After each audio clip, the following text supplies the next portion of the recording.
Can I start, Prabhu? Yes, Mataji. Okay, thank you. Om Namo Bhagavate Vasudevaya. Om Namo Bhagavate Vasudevaya. Om Namo Bhagavate Vasudevaya. Good morning, devotees. So today we are going to read Srimad Bhagavatam, 3rd canto, 33rd chapter, verse number 8. That is 3:33, 8. So I'm going to now read the verse. Tam tvam aham brahma param pumamsham pratyakshrotrasi atmani samvibhavyam swatejasa dvashtguna pravaham vande vishnum kapilam vedagarbham. So once more I'll read. Tam tvamaham brahma param pumamsham pratyakshrotrasi atmani samvibhavyam swatejasa dvashtguna pravaham vande vishnum kapilam vedagarbham. So now we'll read the synonyms. That is tam, which is unto him, tvam, you, aham, I, Brahma is Brahman, Param is supreme, Pumamsham, the supreme personality of Godhead, Pratyak Shrotrasi, turned inwards, Atmani, in the mind, Samvibhavyam, meditated upon or perceived, Swatejasa, by your own potency, Dvashtva, vanished, Guna Pravaham, the influence of the modes of material nature. Vande, I offer obeisances. Vishnu, into Lord Vishnu. Kapilam, named Kapila, Vedagarbham, the repository of the Vedas. So this was just the synonyms. Now we can go to the translation and the purport. So the translation. I believe, my Lord, that you are Lord Vishnu himself under the name of Kapila, and you are the supreme personality of Godhead, the supreme Brahman. The saints and sages, being freed from all the disturbances of the senses and mind, meditate upon you, for by your mercy only one can become freed from the clutches of 3 modes of material nature. At the time of dissolution, all the Vedas are sustained in you only.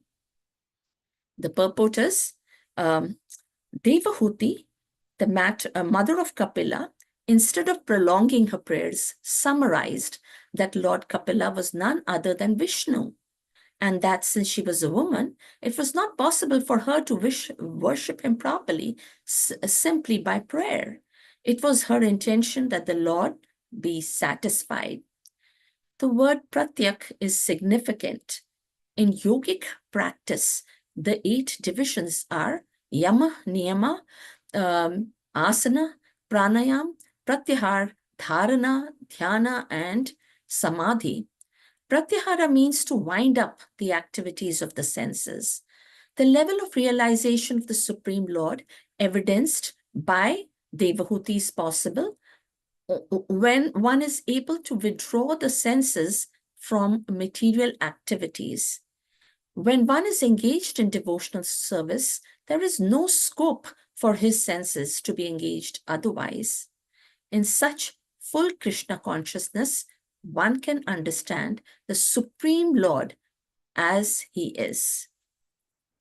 So let's get started here with the prayers. Om Jnana Timirandasya Jnananjana Shalakaya Chakshu unmilitam yena tasmai Shri Guruve namaha. Shri Chaitanya manobhishtam sthapitam yena bhutale swayam rupa kadamayam tadati swapadantikam vanchakalpatarubhishcha kripa sindhupya evacha patitanam pavanebhyo vaishnavebhyo namo namaha. Jai Shri Krishna Chaitanya Prabhu Nityananda Shri Advaita Gadadhar Shivasadi Gaura Bhakta Vrinda Hare Krishna Krishna Krishna Hare Hare Hare Rama Rama Rama Hare Hare Hare Krishna Krishna Krishna Hare Hare Hare Rama Rama Rama Hare Hare. Okay. So, so we'll actually get started with this particular verse. And this particular verse, the purport is short, but actually Prabhupada makes some very, very excellent points, in this purport. Even in the short purport, he makes some very, very valid and very, very good points. But before we get started on the actual verse, I just wanted to give you some sort of a background, to what's happening here. So these are part of, Kapila Muni has actually given his teachings to Mother Devahuti. And what is happening is that Mother Devahuti has offered some prayers. And this is the conclusion and the summarization of the prayers, the final verse.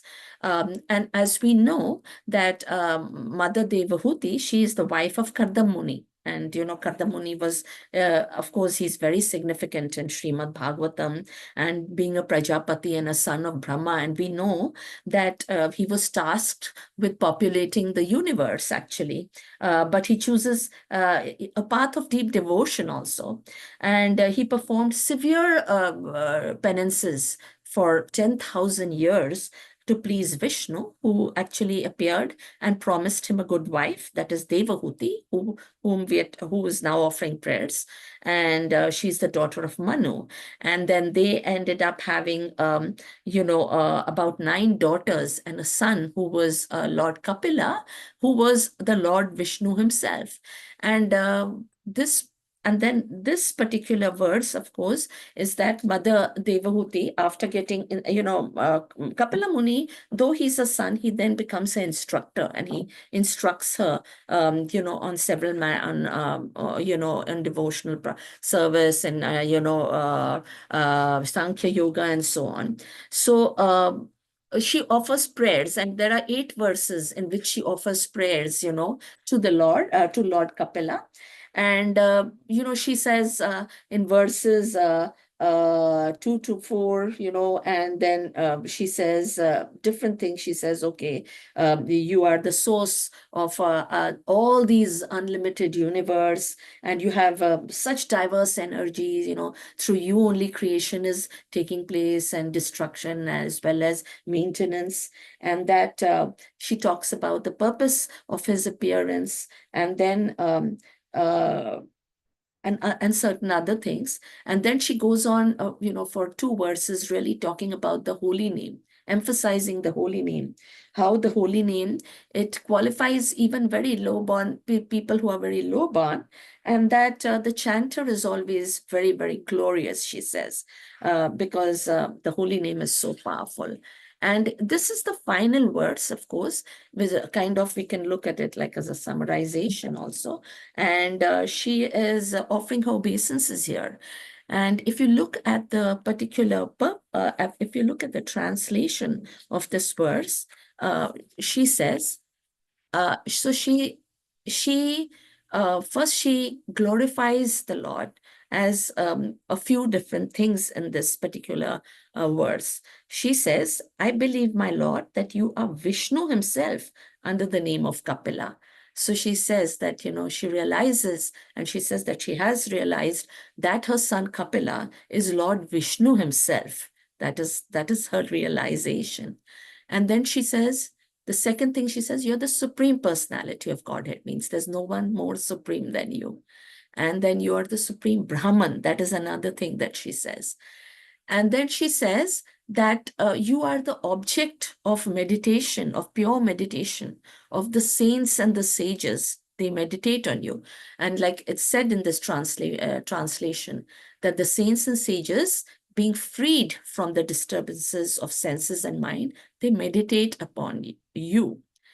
And then she says that you are the one who can free anyone from the clutch, three modes of material nature. So, that is also what the Supreme Personality of Godhead is. And then she says at the time of dissolution, all the Vedas are sustained in you. So you are also the repository of the Vedas. So beautiful. First she says, okay, well, I realize that Kapila, that my son, Sage Kapila, is Lord Vishnu. He's the personality of Godhead, Supreme Brahman. He's the object of meditation of the sages. He's the one who can free us from the three modes of nature. He's the repository of Vedas. And she offers obeisances to him.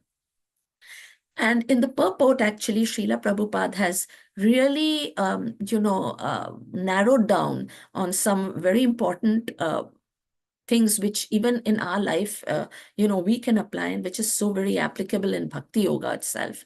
So it is said here that Devahuti, who's the mother of Kapila, she does not like say these huge, big prayers. Really, it's only these 8 verses. But she summarizes that Lord Kapila is none other than Vishnu, and that simply by prayer, it's not really possible for her to worship him, being a woman, but it is her intention. It's as mentioned in the purport that the Lord be satisfied. That is what she wants.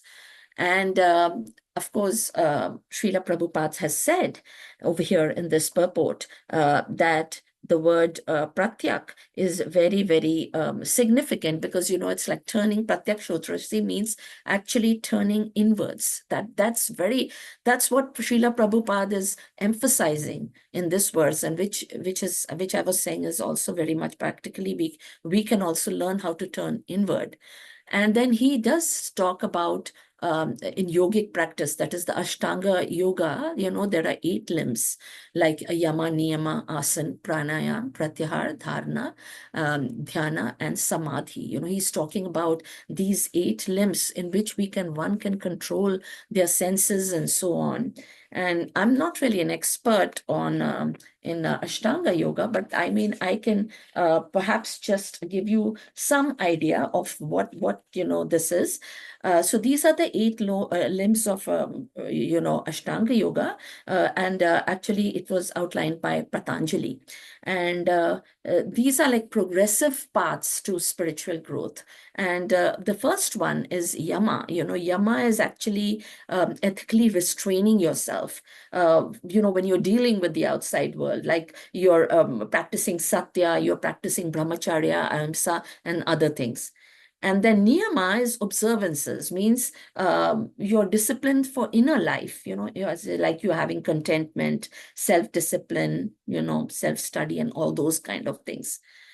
Asana is like, poses, like yoga poses, so that you sit in particular yoga poses. And then pranayama is breath control. Through breath, you control your mind. And pratyahara, pay attention to this because Srila Prabhupada really, emphasizes on this. And that is sense withdrawal.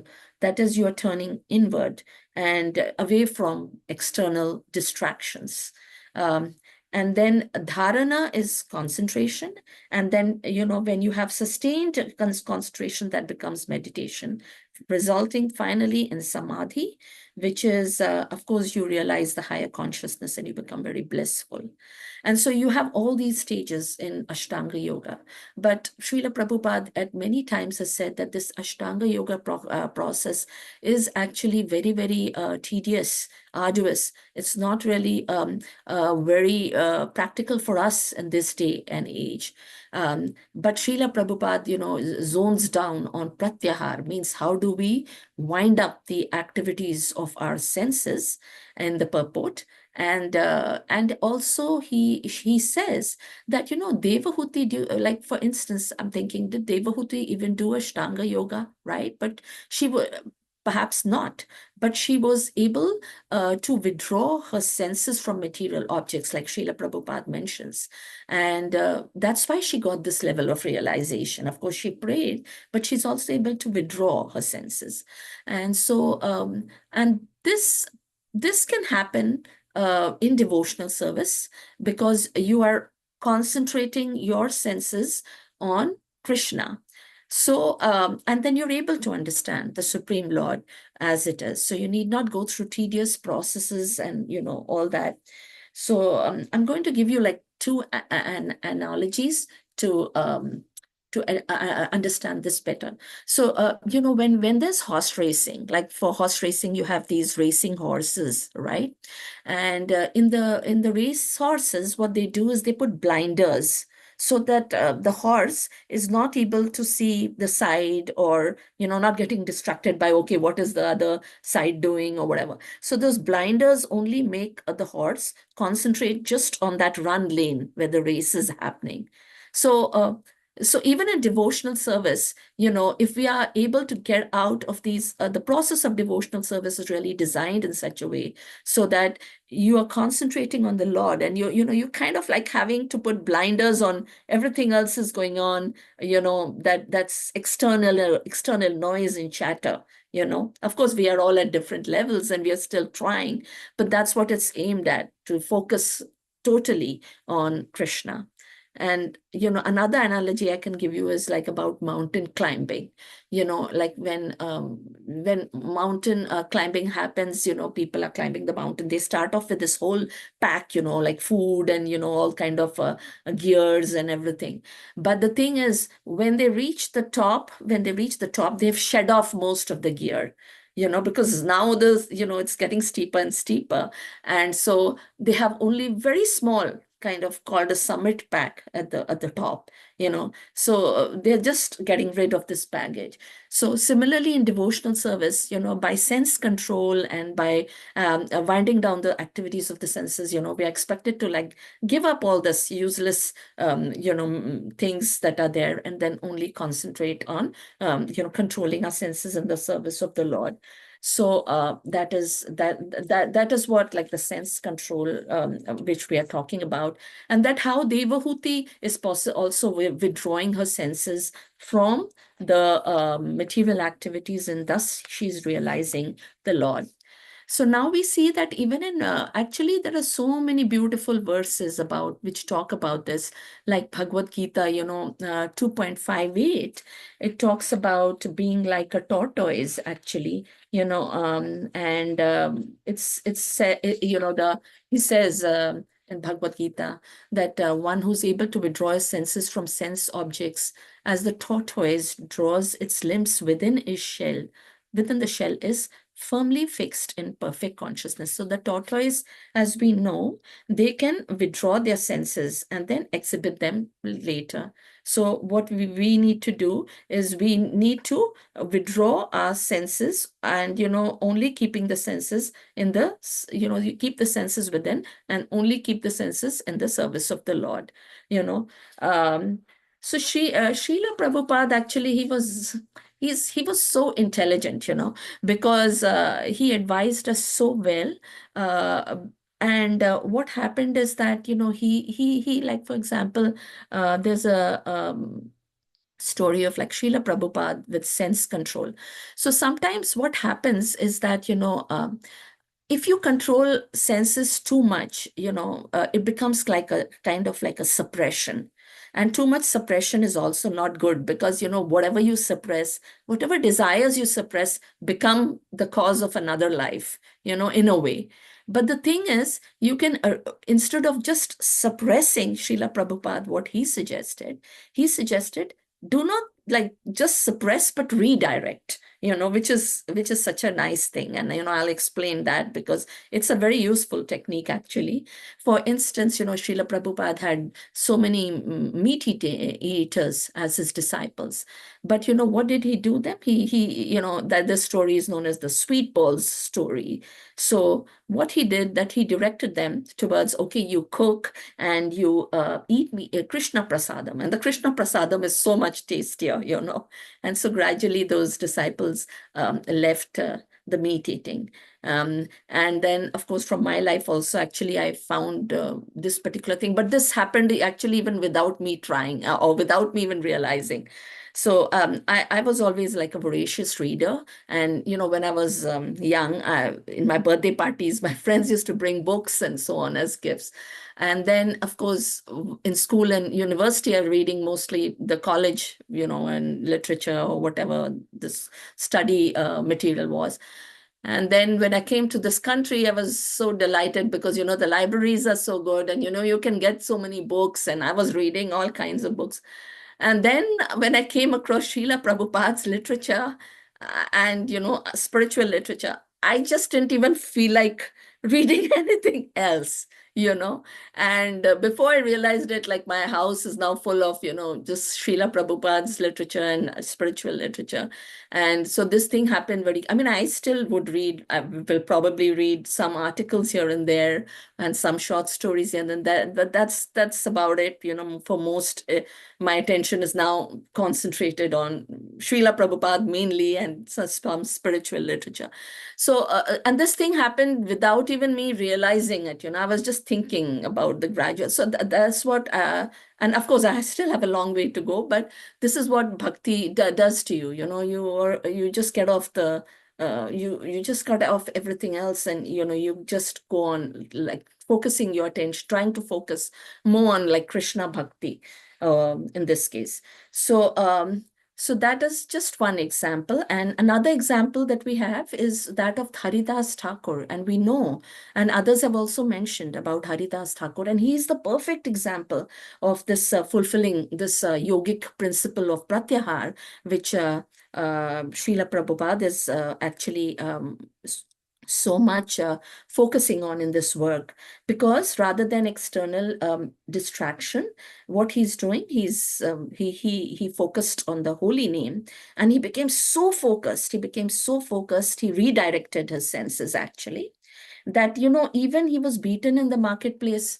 Even that did not really impact him. He came to, of course, he's a Shuddh Bhakta, he's really a high Bhakta, and we also know the story of the prostitute, how she was sent to entice him, and she came to him, and he told her, wait, I'm just first chanting my rounds and then I'll satisfy you. So for day 1 and 2, she just heard him chanting, and then on day 3, she also became transformed and she begged for forgiveness.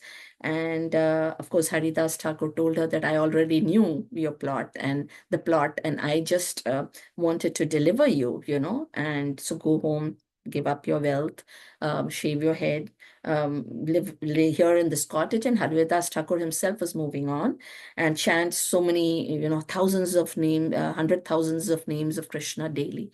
And she actually became a very elevated Vaishnavi.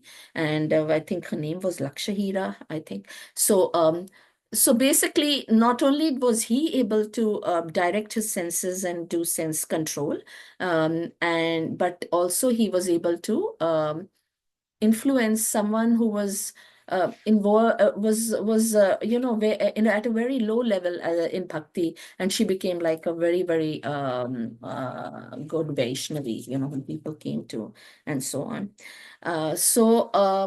So that is what this is said in this verse. Of course, it is said over here that the yogis are meditating upon you, and that we are trying to withdraw our senses from material activities. And that's what is the point, one of the points, major points of this verse.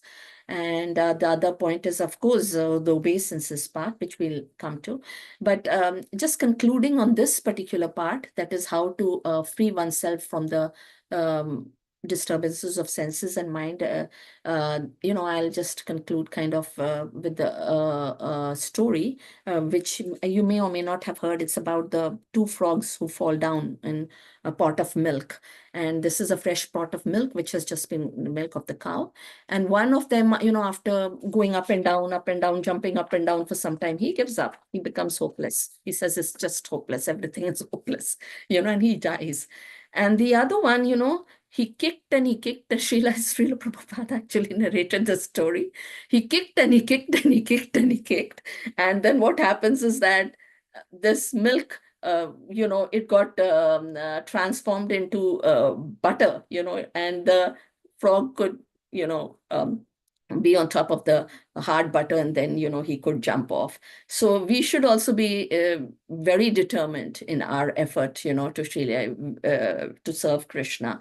So sometimes it may feel hopeless. You think, you're getting involved. Okay, you're going to that chatter, and you're going to like this particular chatter and that noise and this noise and that, you've got so much attachments, and, all these repetitive thoughts happen, and fears and desires and all this kind of things, and sights and sounds and tastes and all that kind of thing. But like it's a matter of like kicking and kicking and kicking, as Srila Prabhupada says, and very nicely he says that.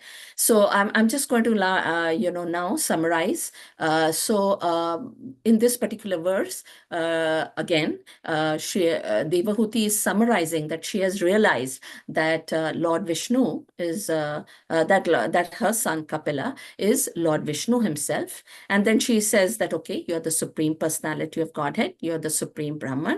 And the sages, they have freed themselves from all the, sense, the disturbances of the senses and the mind, and they meditate upon you. And it is only by your mercy that in fact, one can go over the three modes of nature. Actually, the last two lines of the verse, Swatejasa dvasht guna pravaham, means that only by your mercy. The thing is only by your swatejasa, means only by your mercy, actually, one can become free from three modes of material nature.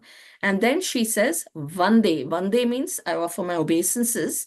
Vishnum, Kapilam Veda Garbham, means Vishnu and Kapil are the same, she realizes. And Veda Garbham, repository of the Vedas. So that's what she says. And of course, in the purport, Srila Prabhupada has said that, it's not possible that Devahuti actually achieved this only by prayer. Because what happened is she had this level of realization because she was withdrawing her senses from material activities. And then, of course, he talks about the yogic practices, the 8 limbs of Ashtanga Yoga. And, we went through that in some detail. But then also that is a little bit of a difficult path for, in this day and age. And then, of course, Srila Prabhupada also says that, once one is in devotional service, then, of course, the service, our senses mean, there's scope that our senses may not be engaged anywhere, and that we attain the ultimate goal, which is you can understand the Supreme Lord as it is. And we went through some examples and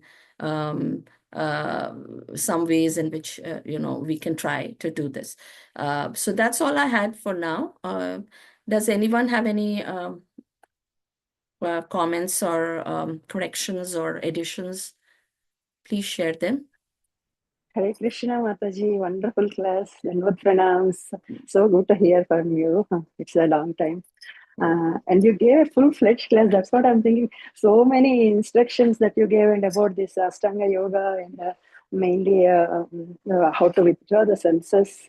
The example you gave is very, very good, Mataji. When the hiking example, right? When you are climbing up the hill, how you have to leave all your other weights. At that point, it is very hard to control our own weight also, carry our own weight up. Yes. So Yeah. that was very nice. And also the example of the frogs kicking, and how hard it is at that time. when we are completely involved in the entanglements of the samsara mainly. That's what I'm thinking when you tell the example of the frogs. Sometimes we grow up and it is very desperately waiting for the mercy of Krishna. And Yes. I don't know how to create that kind of butter so that we can climb up. So, Yes. yeah, Yes, Krishna. Mataji. Yeah, Thank you for so your nice. comment, actually. Yes, it's not an easy process, but like Srila Mhm, Prabhupada says that we have to just keep kicking and kicking, I mean, the way he says it, like it's so inspirational because it really mhm, doesn't happen in a day, right? mhm. And But also your own example of reading, right? Reading books and different books. And when you see the library here, you are so much in. And we all have some kind of attachments, like interests. That's what I said before. I used to listen more of music and so many songs.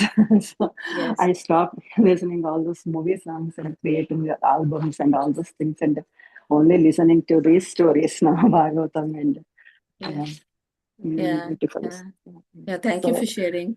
And mm, Mataji, like I was saying, that we don't even realize it when the change mm, happens, until we look yeah, back yeah, one day. yeah. Yeah, Mhm. we still have a way to go, but yeah, at Mhm. least we realize Yeah. that, there's some change, right? So Yes, yeah, but Mataji. we need to keep working. Yes.